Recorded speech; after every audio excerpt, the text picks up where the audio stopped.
Iran যুক্তরাষ্ট্রের সমঝোতার স্মারক শোয়ের পরও লেবাননে ইসরায়েলি হামলায় নিহত 4। কড়া প্রতিক্রিয়া ইরানের, বিরক্ত Trump. You can do too much also, but we've had a very effective relationship. White হাউসে ট্রাম্প সহ ভিআইপি অতিথিদের উপর ড্রোন হামলার ষড়যন্ত্র ভেস্তে দিল এফবিআই। ডেলাওয়ারে বন্দুক হামলায় নিহত 1। পশ্চিমবঙ্গের ভবানীপুর আসনে নির্বাচনী ফল চ্যালেঞ্জ করে কলকাতা হাইকোর্টে মমতা। নামাজ নিয়ে বিতর্কিত মন্তব্য বিজেপি মন্ত্রীর। আর ওনারা কে? হরিদাস পাল, তাদের জন্য রাস্তা আটকানো হবে? প্রাইম মিনিস্টারের জন্য আটকাবে, চিফ মিনিস্টারের জন্য আটকাবে? এটা ঠিকই আছে।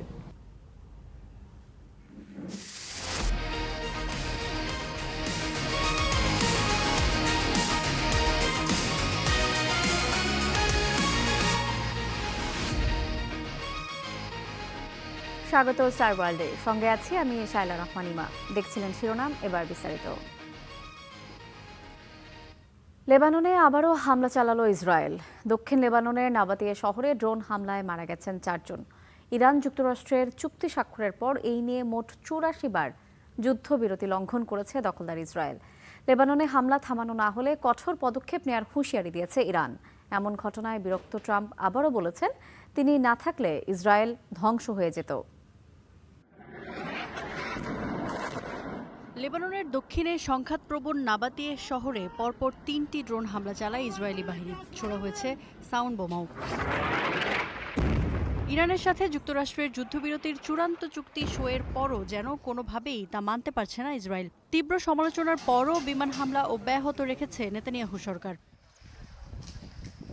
তেহরানের দাবি, যুক্তরাষ্ট্রের সাথে সমঝোতা স্মারক স্বাক্ষরিত হওয়ার পর থেকে লেবাননে 84 বার যুদ্ধবিরতি লঙ্ঘন করেছে ইসরায়েল। শান্তি প্রক্রিয়ার অগ্রগতির মধ্যেও হামলার ঘটনায় তীব্র প্রতিক্রিয়া জানিয়েছে তারা। কঠোর হুঁশিয়ারি, হামলা না থামালে ফের কড়া জবাব দেওয়া হবে। পররাষ্ট্র মন্ত্রণালয়ের মুখপাত্র বলছেন, লেবাননে হামলা বন্ধে যা প্রয়োজন তাই করবে তেহরান। 4 ساعت گذشته با تحولات যুদ্ধবন্ধের সামগ্রিক চুক্তির অবিচ্ছেদ্য ও অপরিহার্য অংশ লেবানন। কাজের মাধ্যমেই আমরা দেখিয়েছি এ বিষয়ে আমরা আন্তরিক ও প্রতিশ্রুতিবদ্ধ। ভবিষ্যতের পরিস্থিতিও আমরা অত্যন্ত সতর্কতার সাথে পর্যবেক্ষণ করব। চুক্তি বাস্তবায়নে যে প্রতিশ্রুতি আমাদের দেওয়া হয় তা বাস্তবায়নে আমাদের হাতে থাকা সবকিছুই আমরা করব। এদিকে লেবানন ইস্যুতে বেনিয়ামিন নেতানিয়াহুর কার্যক্রম একদমই পছন্দ করছে না মিত্র যুক্তরাষ্ট্র। ক্ষুব্ধ মার্কিন প্রেসিডেন্ট বলেছেন, হিজবুল্লাহ যোদ্ধাদের সামলাতে ইসরায়েলের চেয়ে সিরিয়াকেই বেশি উপযুক্ত মনে করছেন তিনি। এ সময় ট্রাম্প না থাকলে ইসরায়েল বহু আগেই ধ্বংস হয়ে যেত, এমন বিস্ফোরক মন্তব্যও করেন তিনি। লেবানন ও হিজবুল্লাহ পরিস্থিতি যেভাবে সামলেছে নেতানিয়াহু, তাতে আমি সন্তুষ্ট নই। তাকে আরও দায়িত্বশীল হতে হবে। ইসরায়েলকে হিজবুল্লাহর ব্যাপারটা সিরিয়াকে সামলাতে দেওয়ার পরামর্শ দিয়েছি। যদি ইসরায়েল সবাইকে হত্যা করা ছাড়া কাজটা ঠিকভাবে না করতে পারে, তাহলে অন্য কাউকেই করতে হবে। আমি না থাকলে ইসরায়েল অনেক আগেই ধ্বংস হয়ে যেত। গেল 2 মার্চ থেকে লেবাননে ইসরায়েলের হামলায় প্রাণহানি 4000 ছুঁই ছুঁই, আহত প্রায় 12,000, বাস্তুচ্যুত লাখ লাখ মানুষ। ইফাতিরা, স্টার নিউজ। ইরানের সাথে চুক্তি হোক বা না হোক, দক্ষিণ লেবাননের দখল ছাড়ছে না ইসরায়েল। মঙ্গলবার এই ঘোষণা দিয়েছেন ইসরায়েলের প্রধানমন্ত্রী নেতানিয়াহু।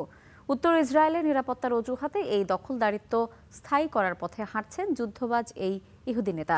তিনি দাবি করেছেন, প্রেসিডেন্ট ট্রাম্পও ইসরায়েলের নিরাপত্তা চান। প্রেসিডেন্ট ট্রাম্পের জুতা পলিশ করছেন ইসরায়েলি প্রধানমন্ত্রী নেতানিয়াহু। তার হাতের কাগজটি যেন ইরানের সাথে চুক্তির খসড়া। ছবিটা প্রতীকী, কিন্তু নিজ দেশে নেতানিয়াহুর ইমেজটা এখন ঠিক এরকম। প্রতীকী এই প্রতিবাদ মূলত নেতানিয়াহুর বিচারের দাবিতে। মঙ্গলবার দুর্নীতি মামলার শুনানিতে হাজির হতে ইসরায়েলি প্রধানমন্ত্রী যখন আদালতে, বাইরে তখন এই প্রতিবাদ। We've been standing in front of the courts of Israel in Tel Aviv for over a year now. 1 বছরেরও বেশি সময় ধরে আমরা আদালতের সামনে দাঁড়িয়ে আছি, যাতে নেতানিয়াহুর বিচার হয়। তিনি যাতে কারাগারে যাওয়া এড়াতে না পারেন। এটা স্পষ্ট করে বলা দরকার যে তিনি অভ্যন্তরীণ বা আন্তর্জাতিক সব ক্ষেত্রেই ব্যর্থ। এর আগে যুদ্ধের দোহাই দিয়ে আদালতের শুনানি এড়িয়েছিলেন নেতানিয়াহু, কিন্তু এখন আর সেই সুযোগ পাচ্ছেন না। ইরান যুক্তরাষ্ট্রের চুক্তি ঠেকাতে বারবার বাধার দেয়াল গড়েছেন নেতানিয়াহু। শেষ পর্যন্ত তাকে উপেক্ষা করেই চুক্তি সম্পন্ন করেছেন ট্রাম্প। নেতানিয়াহু এমন এক চরিত্র যিনি যুদ্ধ আর রক্তপাত থেকে রাজনৈতিক ফয়দা তুলে নেয়াতেই বিশ্বাসী। সে কারণেই গাজা হত্যাযোগ্য, একই কারণে দক্ষিণ লেবাননে তার দখলদারিত্ব। যতদিন প্রয়োজন আমরা লেবাননে থাকব। ইরান চেয়েছিল আমরা সেখান থেকে সরে যাই, কিন্তু তা হয়নি। জানেন কেন হয়নি? কারণ আমি এ বিষয়ে অত্যন্ত দৃঢ় অবস্থান নিয়েছি। আমরা সেখানে থাকছি কারণ উত্তরের বাসিন্দাদের সুরক্ষা দিতে হবে। তবে পরিস্থিতি এখন এমন যে নেতানিয়াহু লেবাননে থাকবেন কিনা সে সিদ্ধান্ত নেবে ইরান, এবং সেটি চূড়ান্ত চুক্তির পরই। আপাতত নেতানিয়াহু স্বস্তি খোঁজার চেষ্টা করছেন ঠিক এরকমই বক্তব্য দেওয়ার মধ্য দিয়ে। দশকের পর দশক ধরে আমি ইরানের পারমাণবিক অস্ত্র অর্জনের বিরুদ্ধে লড়াই করছি। এটা আমার জীবনের মিশন। এখনও আমি সেই দায়িত্ব পালন করছি, ভবিষ্যতেও করব। কোনো চুক্তি থাকুক বা না থাকুক, ইরান পারমাণবিক অস্ত্র পাবে না। যতদিন আমি ইসরায়েলের প্রধানমন্ত্রী থাকব, এটি ঘটতে দেব না। তবে তিনি প্রধানমন্ত্রী থাকবেন না সেই সিদ্ধান্ত নেবে ইসরায়েলের জনগণ। আগামী অক্টোবর বা নভেম্বরেই ইসরায়েলের নির্বাচন। গাজার হাজারো মানুষকে হত্যা, সিরিয়ার ভূমি দখল, ইরানের মাটিতে যুক্তরাষ্ট্রকে ধরাশায়ী করা, আর সবশেষ লেবানন। নেতানিয়াহুর এই ধারাবাহিক মিশনের একটাই লক্ষ্য, আরেক মেয়াদের জন্য ক্ষমতা দখল। কিন্তু ইরানের হাতে শোচনীয় পরাজয়ের পর তার সামনে এখন আর কোনো সহজ জয় নেই। কাজী শাহরিন, স্টার নিউজ। ইরান যুক্তরাষ্ট্রের চুক্তি হলেও খুব সহসা খুলছে না হরমুজ প্রণালী। বিশ্লেষকরা বলছেন হরমুজে নিরাপদ চলাচল নিশ্চিত করতেও অন্তত 50 দিন সময় লাগবে। ইরানের পেতে রাখা মাইন সরানোতেই লাগতে পারে দীর্ঘ সময়। তার উপর আছে শিপিং লাইন প্রতিষ্ঠানগুলোকে সচল করা এবং ক্ষতিগ্রস্ত জাহাজের বীমা দাবি পূরণ করার মতো নানা বিষয়। যুক্তরাষ্ট্রকে কোণঠাসা করতে হরমুজকেই যুদ্ধের রণাঙ্গন করে তোলে ইরান। এই প্রণালীতে পাতা হয় মৃত্যুফাঁদ। দর কষাকষির অন্যতম নিয়ামক হয়ে ওঠে এই জলপথ। চুক্তির আওতায় হরমুজ পুনরায় খুলে দেওয়ার বিষয়ে যুক্তরাষ্ট্র ও ইরানের মধ্যে প্রাথমিক সমঝোতা হয়েছে। তারপরও স্বাভাবিক নৌ চলাচল শুরু হতে বেশ কয়েক সপ্তাহ সময় লাগতে পারে বলে সতর্ক করেছেন সামুদ্রিক নিরাপত্তা বিশেষজ্ঞরা। তারা বলছেন প্রণালীতে পাতা মাইনগুলো সরাতেই সময় লেগে যেতে পারে 40 থেকে 50 দিন। ধারণা করা হচ্ছে পানির নিচের এমন মারণাস্ত্র লুকানো আছে যা সরাতে অত্যাধুনিক মাইন সুইপিং জাহাজ ও ডুবো ড্রোন লাগাতে পারে। সেই সাথে দীর্ঘ সময়ের ব্যাপার তো আছে।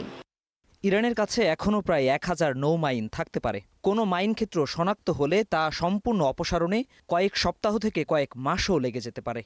শুধু মাইন অপসারণই নয়, নিরাপত্তা নিয়ে আস্থা ফিরে পেতে সময় লাগবে। বীমা কোম্পানি, তেল পরিবহনকারী প্রতিষ্ঠান এবং জাহাজ পরিচালনাকারী সংস্থাগুলো নিরাপদ নৌপথের নিশ্চয়তা পাওয়ার আগে হরমুজ ব্যবহার করতে অনীহা দেখাতে পারে। জাহাজ চলাচল শিল্প সংশ্লিষ্ট কর্মকর্তারা বলছেন একটি সুপার ট্যাঙ্কার ও তার বহনকৃত অপরিশোধিত তেলের সম্মিলিত মূল্য প্রায় $30 কোটি হতে পারে। ফলে নিরাপত্তা নিশ্চিত না হওয়া পর্যন্ত অধিকাংশ কোম্পানি ঝুঁকি নিতে চাইবে না। বর্তমানে জাহাজ চলাচল শুরু করাকে তারা এখন অত্যন্ত ঝুঁকিপূর্ণ মনে করছেন। তার মতে মাইনের হুমকি তাৎক্ষণিক ও দীর্ঘমেয়াদী উভয় ধরনের উদ্বেগের কারণ। এদিকে হরমুজ পুনরায় চালুর উদ্যোগকে স্বাগত জানিয়েছে জাতিসংঘ। সংস্থাটিও বলছে হরমুজের নিরাপত্তা ব্যবস্থা নিশ্চিত করতে বেশ সময় লাগবে। কাজী শাহরিন, স্টার নিউজ। হোয়াইট হাউসে আয়োজিত একটি স্পোর্টস ইভেন্টে ড্রোন এবং স্নাইপার হামলার ষড়যন্ত্র নস্যাৎ করার দাবি করেছে যুক্তরাষ্ট্রের কেন্দ্রীয় গোয়েন্দা সংস্থা FBI। বিস্ফোরক বোঝাই ড্রোন দিয়ে হামলার পরিকল্পনা করছিল একদল উগ্রপন্থী, তবে তাদের পরিচয় প্রকাশ করা হয়নি। এদিকে ডেলাওয়্যার অঙ্গরাজ্যের একটি হাসপাতালে বন্দুকধারীর হামলায় একজন নিহত এবং একজন আহত হয়েছেন। প্রেসিডেন্ট ট্রাম্পের 80তম জন্মবার্ষিকী এবং যুক্তরাষ্ট্রের স্বাধীনতার 250 বছর, এই দুই উপলক্ষকে এক করে হোয়াইট হাউসের লনে আয়োজন করা হয় একটি martial art tournament. High profile এই আয়োজনকে ঘিরে হামলার ছক কষে একদল উগ্রপন্থী। যুক্তরাষ্ট্রের কেন্দ্রীয় গোয়েন্দা সংস্থা এফবিআই এর নথি বলছে হামলাকারীদের পরিকল্পনা ছিল বিস্ফোরক বোঝাই ড্রোন দিয়ে অনুষ্ঠান স্থলে হামলা চালানো। উদ্দেশ্য ছিল ভিআইপি অতিথিদের আতঙ্কিত করে একটি নির্দিষ্ট বহির্গমন পথের দিকে ঠেলে দেওয়া। পরিকল্পনা ছিল সেই পথে ওঁত পেতে থাকা অস্ত্রধারীরা তাদের গুলি করে হত্যা করবে। কিন্তু পরিকল্পনাটি ফাঁস হলে 5 জনকে গ্রেফতার করা হয়। শনাক্ত করা হয় ঘটনার সাথে জড়িত আরও 23 জনকে।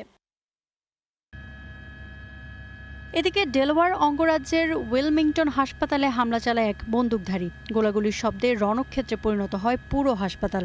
জরুরি বিভাগে আকস্মিক এমন হামলায় আতঙ্কিত হয়ে পড়েন রোগী ও চিকিৎসকরা। পুলিশ ঘটনাস্থলে পৌঁছে 2 জন গুলিবিদ্ধ ভুক্তভোগীকে উদ্ধার করে। দুর্ভাগ্যবশত তাদের একজন চিকিৎসারত অবস্থায় মারা গেছে। সন্দেহভাজন হামলাকারী এখনও পলাতক। আমরা তার পরিচয় নিশ্চিত করতে এবং তাকে গ্রেপ্তার করতে সক্রিয়ভাবে কাজ করছি।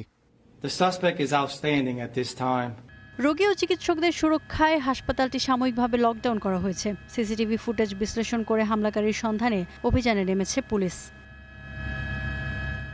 ইফফাতিরা, স্টার নিউজ। দেখছেন স্টার ওয়ার্ল্ড, ফিরছে একটু পরেই।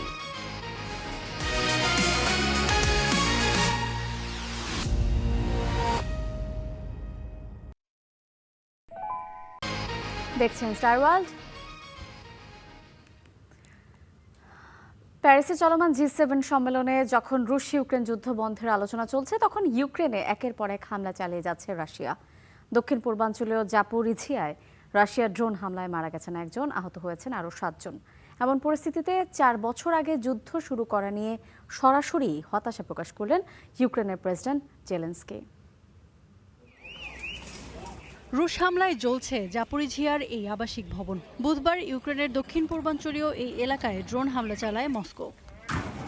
মঙ্গলবারও G7 সম্মেলনে মার্কিন প্রেসিডেন্ট বলেছিলেন যুদ্ধবন্ধে আগ্রহী রাশিয়া ইউক্রেন দুপক্ষই, কিন্তু রণাঙ্গনে ঠিক উল্টো চিত্র।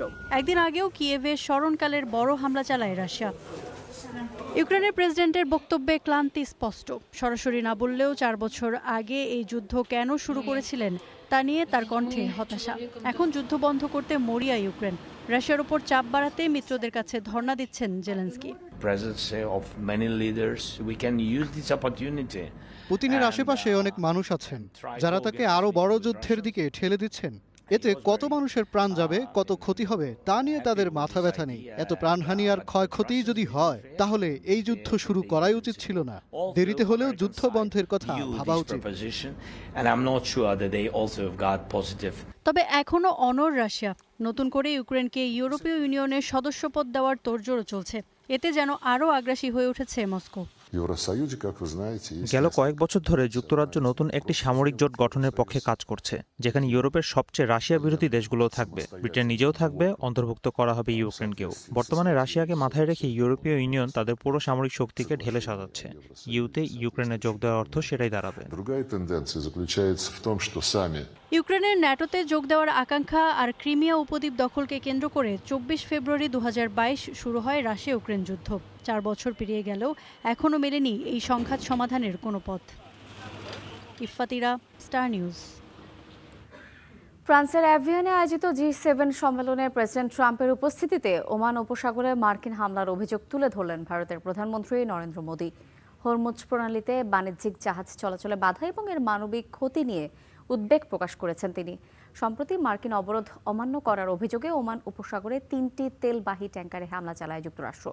এর মধ্যে একটি ট্যাঙ্কারে মারা যান 3 জন ভারতীয় নাগরিক। 3টি জাহাজে বিপুল সংখ্যক ভারতীয় নাবিক ছিলেন। G7 সম্মেলনে দেয়া বক্তব্যে যুক্তরাষ্ট্রের নাম উল্লেখ না করে মোদি জানিয়েছেন, বিশ্ব বাণিজ্যের স্বার্থে হরমুজ প্রণালীর মতো গুরুত্বপূর্ণ সমুদ্রপথ নিরাপদ রাখা এবং নাবিকদের নিরাপত্তা নিশ্চিত করা সবার দায়িত্ব। যে কোনো পরিস্থিতিতে নিরাপরাধ এবং বেসামরিক মানুষের জীবন রক্ষার আহ্বান জানিয়েছেন ভারতের প্রধানমন্ত্রী।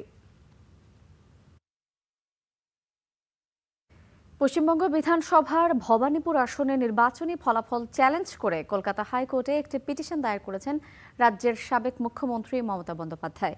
বিধানসভা নির্বাচনে ভবানীপুরে বিজেপি নেতা মুখ্যমন্ত্রী শুভেন্দু অধিকারীর কাছে 15,000 ভোটে পরাজিত হন মমতা। এর আগে 2021 সালে নন্দীগ্রামে শুভেন্দুর কাছে পরাজয়ের পরও আদালতের দ্বারস্থ হন মমতা। সেই মামলার নিষ্পত্তি হয়নি আজও। এদিকে সিআইডির দফতরে ফের হাজিরা দিয়েছেন সর্বভারতীয় তৃণমূল কংগ্রেসের সাধারণ সম্পাদক অভিষেক বন্দ্যোপাধ্যায়। সই জাল কাণ্ডের পর ভোটের প্রচারে বেরিয়ে উস্কানিমূলক মন্তব্যের জেরে হওয়া আরেক মামলায় তাকে তলব করেছেন আদালত।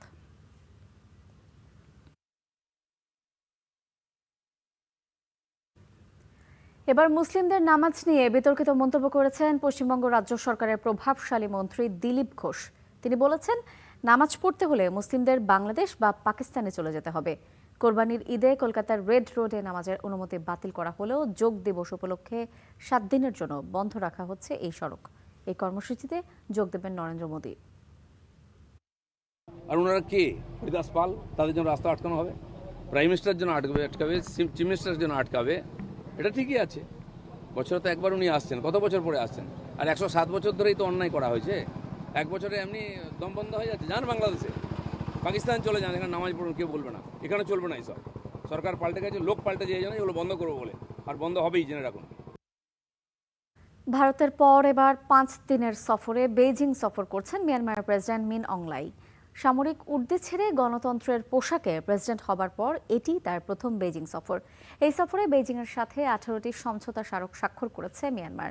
এর মধ্য দিয়ে আন্তর্জাতিক গ্রহণযোগ্যতা আদায়ের পথে হাঁটছেন মিয়ানমারের এক সময়ের এই সামরিক জান্তা। বিশাল মোটর শোভাযাত্রার মধ্য দিয়ে বেইজিংয়ে স্বাগত জানানো হলো মিয়ানমারের প্রেসিডেন্ট মিন অং হ্লাইকে।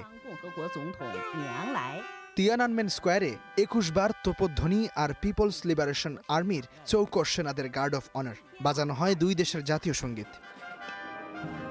মিয়ানমারের প্রেসিডেন্টকে সাথে নিয়েই গার্ড পরিদর্শন করেন চীনা প্রেসিডেন্ট শি জিনপিং। সামরিক উর্দি ছেড়ে গণতন্ত্রের পোশাকে প্রেসিডেন্ট হবার পর মিন অং এর এটাই প্রথম বেইজিং সফর। অভ্যর্থনার পরই বেইজিংয়ের গ্রেট হলে প্রেসিডেন্ট জিনপিং এর সাথে 1 ঘন্টারও বেশি সময়ের এক রুদ্ধদ্বার বৈঠকে মিলিত হন মিন অং। পরে দ্বিপাক্ষিক বৈঠকে 2 দেশের মধ্যে 18টি সমঝোতা স্মারক স্বাক্ষর হয়। এর মধ্যে ছিল গ্রেটার মেকং উপ অঞ্চলে আন্তঃসীমান্ত পরিবহন, মুক্ত বাণিজ্য, দুর্যোগ সহায়তা, স্বাস্থ্য ও গণমাধ্যম। তবে 2 পক্ষের কেউই চুক্তিগুলোর বিষয়ে বিস্তারিত কোনো তথ্য প্রকাশ করেনি। মিয়ানমারের সার্বভৌমত্ব ও ভৌগোলিক অখণ্ডতা রক্ষার প্রচেষ্টাকে চীন দৃঢ়ভাবে সমর্থন করে। পাশাপাশি উন্নয়ন ও নিরাপত্তার মধ্যে সমন্বয় সাধন এবং দেশের বাস্তবতা ও জনগণের সমর্থনের ভিত্তিতে মিয়ানমার সরকারকেও চীন দৃঢ়ভাবে সমর্থন করে। এর মধ্য দিয়ে চীনের সমর্থন আদায় করে নিলেন মিয়ানমারের এই বিতর্কিত সামরিক জান্তা। বেইজিংয়ের সঙ্গে ঘনিষ্ঠ সম্পর্কের মধ্য দিয়ে এবার আন্তর্জাতিক অঙ্গনে নিজের গ্রহণযোগ্যতা বাড়ানোর পথে হাঁটবেন মিন অং। 1 বা 2 দিন নয়, টানা 5 দিনের সফরে আগামী 19 জুন পর্যন্ত বেইজিংয়ে কাটাবেন মিয়ানমারের এক সময়ের এই সামরিক জান্তা। চীন তার বেল্ট অ্যান্ড রোড ইনিশিয়েটিভের আওতায় মিয়ানমারে একটি তেল ও গ্যাস পাইপলাইন এবং গভীর সমুদ্রে বন্দর প্রকল্পে বিনিয়োগ করেছে। তবে অনেক প্রকল্প সংঘাতপূর্ণ এলাকায় হওয়ায় সেগুলো হামলা ও হুমকির মুখে পড়েছে।